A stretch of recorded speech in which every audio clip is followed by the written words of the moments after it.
Now. So, hello YouTube, it's me, Whirlwind, aka Winda's man, and just coming back from regional top 8 in Winnipeg. And today we played, or yesterday I guess, we played a Fusion Pile deck. Fusion Pile. It's 5 different engines. We'll go through it right away here to show you guys what we're working with today. So, right off the bat, triple copies of Shaddoll and Invoked, alongside 3 Meltdown and 1 Terraforming. This makes up the engine piece for searching Shaddoll and Invoked as one of our main starter plays. Very good card, obviously. 2-1 Makaba is still pretty powerful, and then we play 2 Invocation as well. I think 2 is a good number. 1 is too few, and I ended up boarding out 1 in one of my games, and it was a mistake, absolute mistake. And 3 is too many. 2 is like a perfect sweet spot. That's kind of where you want to end up there. So that makes the invoke portion very powerful. It helps enable your starting plays for the next engine piece that we have here, which is the Dogmatica cards. Yes, we are pretty much playing Invoke Dogmatica with some other engine pieces here. 3 Ecclesia, fantastic card. 1 Fleur-de-Lis, obviously, to search with it. And then 1 Maximus. This card is very interesting. It's very weird and very like high roll gambly in this format, just because there's a lot of branded and there's a lot of like decks that have just like random extra deck fluff, so they can just send like Elderly Entity Entices or like Cyber Dragon Novas and then end on their own Makabas. That usually comes from like Fluwanderies and like I guess Eldritch 2 can abuse the Zen Effect of Maximus. We did blind activate this a fair amount of times. It was good though. Like most of the duels that I activated Maximus and resolved its effect, we ended up winning even after our opponents like +2ing, getting a +2 off of sending like T like branded like Albaz Fusion extra deck monsters. Mostly because by your end board you're still ending on like a Winda with the Fleur-de-Lis negate plus an Alistair boost to protect, so usually that's good enough to deal with like the branded portion. If you have other pieces of interaction, it also helps as well. They can go into Titaniclad, which can be kind of annoying, but most of the time the Maximus Sent 2 is actually very profitable. I did side it out a lot. It wasn't like I felt like it was worth cutting in the post game, especially when I knew it was a dead card, but against a lot of the combo decks, which we ran into like a couple like Punk Therion, Maximus was insane, letting us set up. Then we also have the 1 Dogmatica Punishment to round out the searchable stuff with Ecclesia, and then 2 copies in a Dear Servant. Obviously, insane starter card. This card alone just enables like the Schism lines, which is nice. Moving on to the branded portion.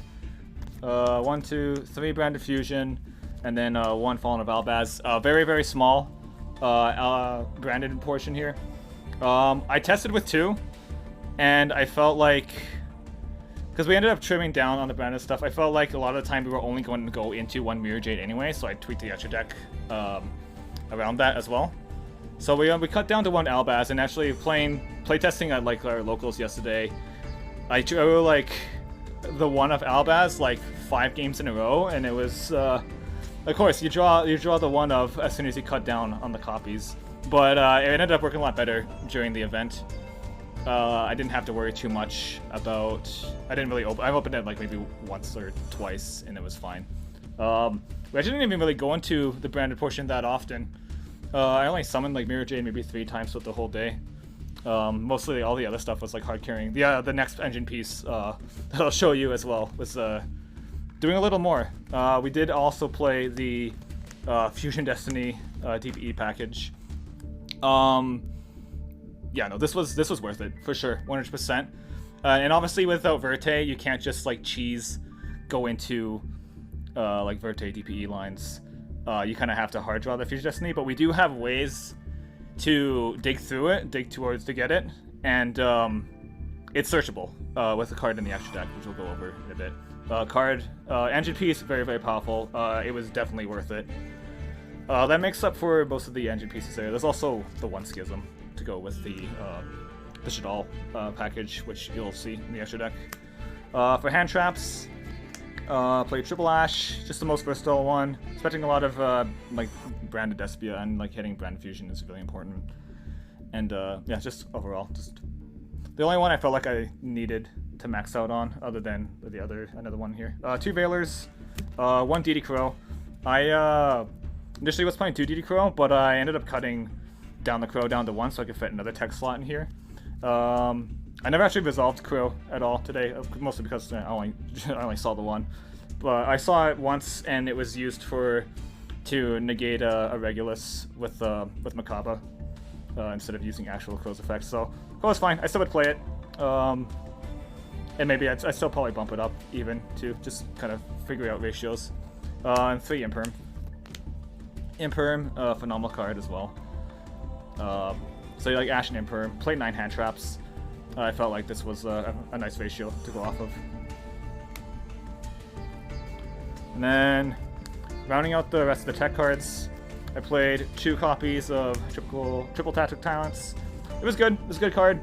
I got to snipe hand traps out of Punk Theons and let me do my like Dogmatica combo line into Winda safely. I only really resolved this card I think once. I did board it out a fair bit of times against the back row decks like Eldritch. That's kind of what we lost to, was just the Eldritch. We went for X2, making 6th place. Where's Max C? He's hiding. So yeah, this card was good. It's still main deck it. It's nice. And then the card I pretty much last minute put into the deck because I felt like I needed a consistency boost is I played 2 copies of Prosperity.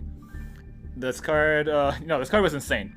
The extra deck was like really tight, and it was kind of like hard to like discipline myself to want to play this card because of how many options we have in the extra deck, and like the banishes can actually hurt when you banish. But Prosperity was insane. It let me dig for Fusion Destinies or any other of the like Brand Fusion, whatever I was missing. Yeah, this was the best decision. The last minute decision I made was adding Prosperity, and it definitely helped. And then One Call by the Grave, obviously, power staple card. Moving on to the extra deck now. We only played 2 Link monsters. We played Alamirage and Secure Garna. This is just for the Invoked line. The Links kind of like conflict with the branded portion, because if you go into your Link plays, you can't brand a fusion. And there's a lot of like conflicting with like some of the engines, but the way you can the deck is built is to focus on like a couple engines for the first turn, and then make it to the 3rd or 4th turn or whatever, and then use those follow-up engine pieces to secure like the win. So like a lot of time your first line to play is just doing the regular like IDS line where you just go like Makaba and then set up like Winda, and then the follow-up turns you go into your like your branded fusion and like Fusion Destiny plays, because like a Winda alone usually is good enough to rob an opponent's battle phase at least. A lot of time Winda just wins the game on her own, but just stopping the tempo or slowing down the tempo, forcing your opponent to have to deal with the Winda first, and then being able to do your power plays in the fall turn is kind of what solidifies this deck choice. So we only played the 2 Links just for like the Link line for Alistair. 1 Apkalone, and the whole reason why I played this deck in the first place, obviously you know me, 1 copy of El Shaddoll Winda.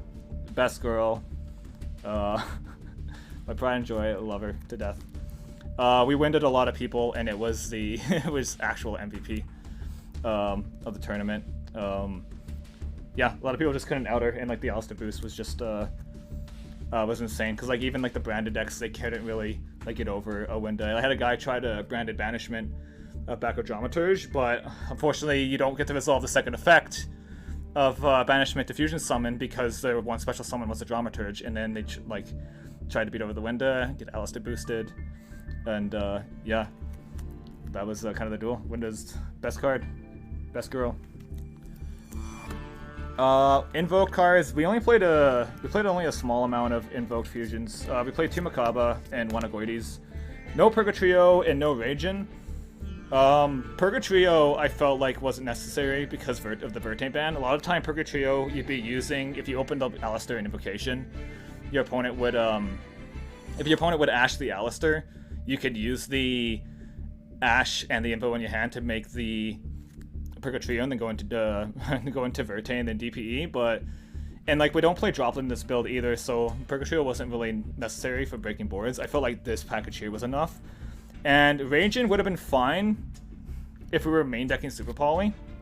Just because what you can do against like Sword Soul, if they set up like Baron and like Chijiao, is you can, if you have Meltdown activated, you can search Alistar. You can set Alistar to Super Poly away the Baron and the Alistar to make Raging, and then on the summon, because Super Poly is being activated here as Chain Link 1. You have the on the summon window with Meltdown, with the Monsters Fusion summon, you can flip down the Chijiao, which then turns off the Chijiao negate because they can't respond, and it shuts off the Blackout as well, and then you just kind of clean up for there. But we're not playing Super Poly in the main deck, so I just didn't feel like it was worth it. And plus the extra deck space was kind of tight. And then Go Reduce is obviously like a good follow-up. It's very unexpected, and it's amazing under Meltdown as well. And this helps eat opposing DPEs, but we never really ran into DPE. We ran into one and it got ashed. The Fusion Destiny got ashed, so we never really saw it. And then for the branded stuff, there's one Albion, one Lubellion, one Titanic-clad, amazing card here, one Elba Lenatus, and one Mirajade. That makes up for the branded portion here. This card, honestly, Lubellion gets cross-banished quite often, almost always. Just because we don't really summon it. We can't really summon it for value, because a lot of the time what we usually do, because we only have one, we only kind of use like a Mirajade play, it's just kind of like a one and done, where you just branded fusion into Albion, you send like an Ecclesia or something, and then you can Albion banish itself in the Albas, go into Mirajade, and that can allow you, with the Mirajade, will allow you to send either the Titaniclad to get you the Dogmatica play, the Dogmatica searches, the follow-ups for the follow turn, or you send Elba Lenatus here, which when it's sent to the graveyard during the end phase, it's just a polymerization or a normal fusion spell. So it can search Banner Fusion, or it can search Fusion Destiny. But honestly, we didn't really get to search Fusion Destiny all that often because I just kept opening it. Then one DPE. This card was unreal. This card was actually unreal at the tournament. I drew Fusion Destiny majority of my duels, and yeah, I'm pretty sure we like won almost every single game this card resolved. It was insane. The draw to a Celestial plus the just the recursion. A lot of people weren't prepared for it, honestly. People were hedging for like other matchups, and like the DPE just the DPE was just insane. I don't know what to say other than yeah, this card was just like, if Winda isn't the best, like if Winda's the best card in the extra deck or in the entire deck overall, this was the second best, 100%. DPE was crazy today. One Dragostapelia, it's for Super Poly target in the side, and then one Elder Entity Entis here, which was fine. It came up a couple times, but yeah, it's kind of there just for like the send off into Deer Servants and whatnot. Dragostapelia, however, like I think going down the road I might not. This is for the Super Poly sets in the side deck, but if I down the road, I'm probably not gonna play it. I think I'd rather just would have had a construct and just not played Super Poly. The Super Poly came up once, and I didn't even win the duel anyway, so it didn't really matter. But a construct would allow me to play through, allow me to at least like have game against like Eldritch, being able to send Lord with Schism, and if you open up the right hand like Nadir Servant and like do a Maximus play later down the road, you can set up so that you play around DD Crow or Call by the Grave and you don't get your Schism turned off immediately. And that's the side deck, extra deck real quick here. Wayne Pankratops. I pretty much decided to descend any game I went second. I was afraid of anti-spell fragments, which is one of the better floodgates in the game, especially against a fusion pile deck such as my own. So we only played, so we voted in Pankratops almost every single duel we went second, and it was great.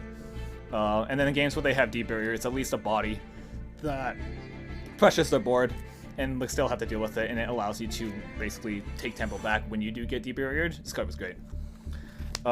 2 token collector. Yeah, obviously in theory this card would have been amazing. The only issue is there was a lot of Sword Soul in the room, and there was a lot of like Brave like adventure package like in the room. I did not run into a single one of either. I ran into 0 adventure token, and I ran into 0 Sword Soul, despite there being so many in the room. It was kind of weird, so this card never came in at all.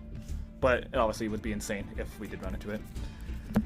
Those are 2 super polys, like I said, for Dragastapelia and just for like the branded matchup, but I feel like I don't necessarily need the super polys in here. I could probably just find something else instead to fight that matchup. It is an insanely powerful card, obviously, but it just never really came up. Triple Twin Twisters and Duster. Needed Twisters for like the back row decks, obviously like Eldritch. But we actually ended up only losing to the trap decks anyway. We lost to Eldritch and we lost to Dynamorphia. Whereas like the Twisters were like okay, but they both heavily prison board decks. Couldn't really do much about it. And then Duster, I never saw it. Boarded in twice, never saw it. In hindsight, I probably would want another quick play spell and trap removal, just because of like I said, anti-spell fragments. But Duster is still serviceable. Like just having the mass board white, like maybe evenly matched is also like a good side option here. Triple D barrier. It is the it's probably the best side deck card in the game right now. It's like destroy Sword Soul. They can't set up all the branded fusion decks. They can't do anything under it. Play 3, go first, you win duels just by resolving it alone. This card is insane. I don't think I have to say much about it. This card is actually insane. The 2, there can only be 1s. Again, this is another hedge towards Sword Soul, but I just never ran into it.